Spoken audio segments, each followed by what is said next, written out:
Everyone, welcome to my another video. I hope you all are doing good. तो explanation start करने से पहले अगर आप लोगों ने अभी तक मेरे चैनल को सब्सक्राइब नहीं किया है तो कर देना, और साथ ही साथ वीडियो को लाइक शेयर एंड कमेंट भी। Thank you. हम ड्रामे के स्टार्टिंग में हमें हमारी प्यारी और क्यूट सी फीमेल लीड डुई डुई को ही दिखाया जाता है, जो कि एक जंगल के बीचों बीच डरी और सहमी खड़ी थी।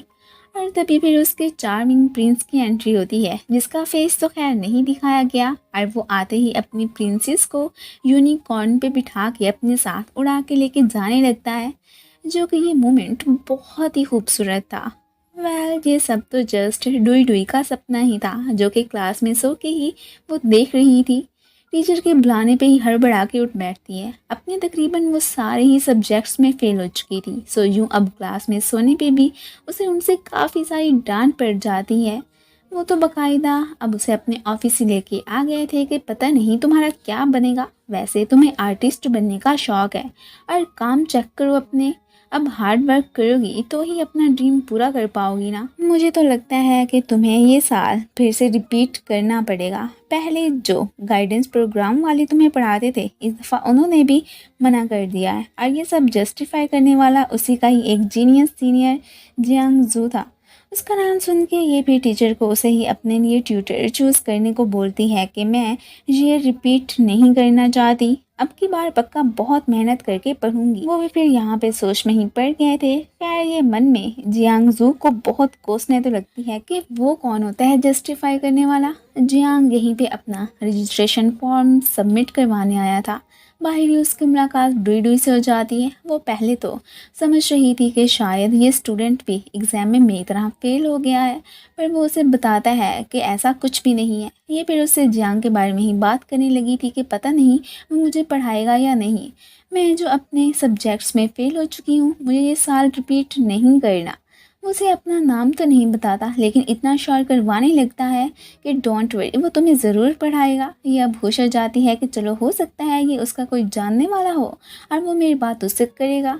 अब उसे थैंक्स कहती वो तो वहाँ से चली गई थी। अब ये वापस अपने रूम में आ चुकी होती हैं और अपनी फ्रेंड्स को उसी लड़के का बताने लगी थी। अब उनके उसके नाम पे पूछने पे ये फिर सैड क्यों नो, वो तो मैं उससे पूछना भूल ही गई। तभी टीचर उसे कॉल करके जियांगजू का बताने लगते हैं कि वो तुम्हें पढ़ाने के लिए मान गया है। ये तो बहुत खुश कि ज़रूर उसी लड़के ने उससे बात की होगी, और इस बात का फिर अपनी सारी फ्रेंड्स को ही बताने लगी थी। अगले दिन क्लास में जियांग की जगह ऑफिस के बाहर मिलने वाले लड़के को देख के शौक, इसे क्या पता कि ये वही जियांग ही तो है। वह वो समझने लगती है कि शायद ये भी जियांग से पढ़ने आया है।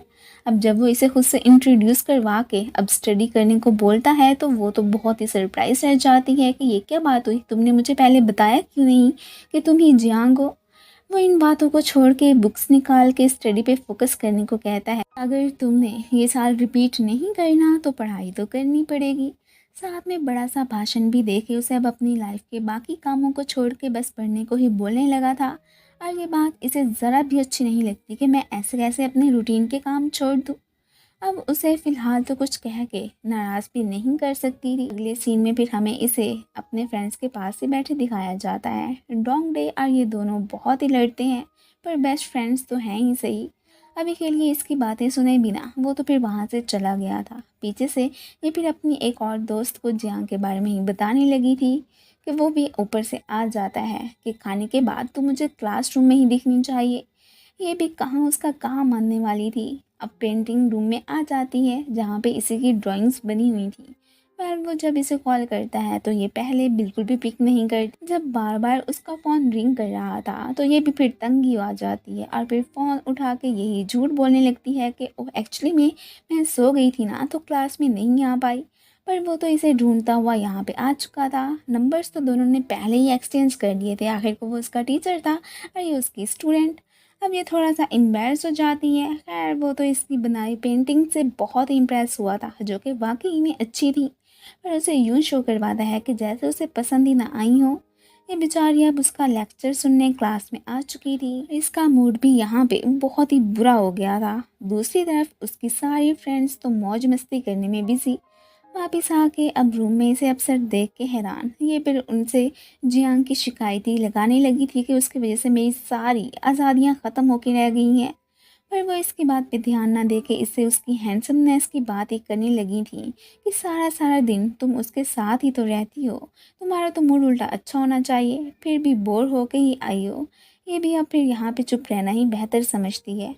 नेक्स्ट डे ये क्लास में बैठी पढ़ाई कर ही रही थी कि उसी वक्त ही इसे डोंगडे का मैसेज मिलता है कि जो तुमने काम कहा था वो हो गया, अब रात को बीच पे मिलके हम पार्टी करेंगे और साथ ही साथ मैं तुम्हें उनसे मिलवा भी दूंगा। अभी के लिए ये एक्सक्यूज़ करके फिर वॉशरूम में जाने लगी थी। इसके जाते ही इसके मैसेज पे फिर यहाँ पे जियांग की भी नज़र पड़ ही चुकी होती है। अब खैर वो भी फिर वही जाने का सोच लेता है जहाँ पे डोंगडे के साथ ये जाने वाली थी। अब नेक्स्ट सीन में हमें उसे फिर डोंगडे के साथ ही दिखाया जाता है। वो यहाँ पे उसे दो मॉडल से ही मिलवा रहा था और ये बाहर खड़ा उन चारों को देख ही रहा होता है। अब मुझे ऐसा लगता है कि जैसे ये डुई डुई को जानता है और उससे लव भी करता है, तभी तो यहाँ पे हमें इसकी थोड़ी बहुत जेलसी भी नज़र आ रही है। वो उन दोनों को प्रिंटिंग रूम में लेके आ चुकी थी। तभी ऊपर से जियांग भी डोर ओपन करता है। ये सभी उसे देख के सरप्राइज। डोंगडे उन्हें लेता फिर वहाँ से चला ही गया था कि अब तुम अपना काम संभालो। और अब बाहर से सिक्योरिटी गार्ड की आवाज़ें सुन के ये डोर के पीछे ही छुप जाते हैं, सो वो उन्हें नहीं देख पाता। यहाँ पे दोनों एक दूसरे के इतने क्लोज आ चुके थे कि इनकी हार्ट बीट से फास्ट हो जाती हैं। जियांग तो फौरन से पीछे ही हो गया था। उसकी शर्ट पे भी पेंट का निशान लग चुका था। वो इस बात को नोट नहीं करता। वो अब डुई को आइंदा बॉयज़ की बजाय गर्ल्स की ही पेंटिंग्स करने को बोलता है। वो गुस्सा के मैं क्यों तुम्हारा कहा मानूं, मेरी मर्जी में जो करती फिरूं। तो वो भी कह देता है कि ठीक है, फिर ये साल रिपीट करो, मैं तुम्हें नहीं पढ़ाने वाला। अब मजबूरी में उसे उसकी बात तो माननी ही पड़ गई थी और साथ में उसे कुछ कह भी नहीं सकती थी। अगले दिन फिर भड़की हुई उसके पास आती है कि तुमने मेरी ड्राइंग क्लासेस क्यों कैंसिल करवा दी हैं। वो तो बस नॉर्मल से जवाब देता है कि तुम बस ज़्यादा से ज़्यादा पढ़ाई पे फोकस करो, इसलिए बाकी के काम बाद में करती रहना। ये बीमार होने का बहाना बना के वहाँ से जाना चाहती थी, पर वो इसकी सारी नौटंकी समझ जाता है, इसलिए जाने नहीं देता। ग्रामर फिर से स्टार्ट करने को बोलता है। अब ये फिर तमीज़ से यहाँ पे पढ़ने ही लग गई थी। तब यहाँ पे हमें एक लड़की को दिखाया जाता है जो कि इस वक्त जियांग का ही किसी और से पूछ रही थी। क्लास में जियांग नहीं था, तो वो डुई से उसके बारे में पूछती है और साथ में उसे खुद को जियांग की एक्स गर्लफ्रेंड कह के इंट्रोड्यूस करवाती है। ये उसे कॉल करके उसका मालूम करने को बोलती है, पर जब ये उसे बताती है कि उसने मेरा नंबर ब्लॉक कर रखा है, तो इसे शरारत सूझती है। जल्दी से यहाँ पे उसे मैसेज करके उसकी एक्स गर्लफ्रेंड का ही बताने लगी थी। जियांग तो जल्दी से उसे बस उसे वहाँ से भेजने का कहता है कि मुझे इससे बिल्कुल नहीं मिलना, सो तुम मेरी बस यही फेवर कर दो। ये अब दिल में खुश के चलो, अब मुझे जियांग की वीकनेस का तो पता चल गया। अब यहाँ पे फिर इसे कह देती है कि मैं उसे कांटेक्ट नहीं कर पाई, तुम अपना नंबर दे दो, मैं उसके बारे में तुम्हें बताती रहूँगी। अब फिर जियांग को एक रेस्टोरेंट में आने का कह के लूमी को भी वहीं पे जाने के लिए कह देती है। साथ में फिर से सोचने भी लगी थी कि मैं जब जियांग और लूमी का पैचअप करवा दूंगी ना, तो वो ज़्यादा टाइम उसी के साथ ही बिताने के चक्कर में मेरी क्लासेस नहीं लिया करेगा। अब वाह, मेरी तो फिर मौजें लग जानी है। ये जैसे ही अंदर जाता है, सामने से लूमी को देख के दौड़ना स्टार्ट, और वो फिर उसके पीछे पीछे। ये गुस्से में डुई डुई के पास आता है कि लूमी को वहाँ भेजने का आइडिया तुम्हारा ही था ना, अब तुम ही मेरी उससे जान छुड़वाओगी, वरना फिर से साल रिपीट करो, मैंने नहीं पढ़ाना। अब उसे फिर उल्टा इसी की हेल्प ही करनी पड़ जाती है। अगले सीन में जैसे ही ये लूमी को मैसेज कर रही होती है, ऊपर से डोंगडे आ जाता है कि न्यू फ्रेंड बना ली। उसकी डीपी देख के ये तो उसका दीवाना ही हो गया था। एक्चुअली में ये ना एक प्ले बॉय है, जो भी प्यारी सी लड़की देखता है उस पर लट्टू हो जाता है। और इसे भी कहने लगा था कि तुम मेरी इससे सेटिंग करवा दो। वो तो अब खुश हो जाती है कि ये भी सही है, इस तरह लूमी जियांग का पीछा छोड़ देगी और मेरी लाइफ तो एकदम आसान हो जाएगी। वो अब इसके साथ मिलके कोई प्लानिंग ही करने लगी थी। अगले ही लम्हे उसने कॉल करके लूमी को मिलने के लिए बुलवाया था। यहीं पे डोंगडे की भी एक्शन मारते हुए एंट्री होती है।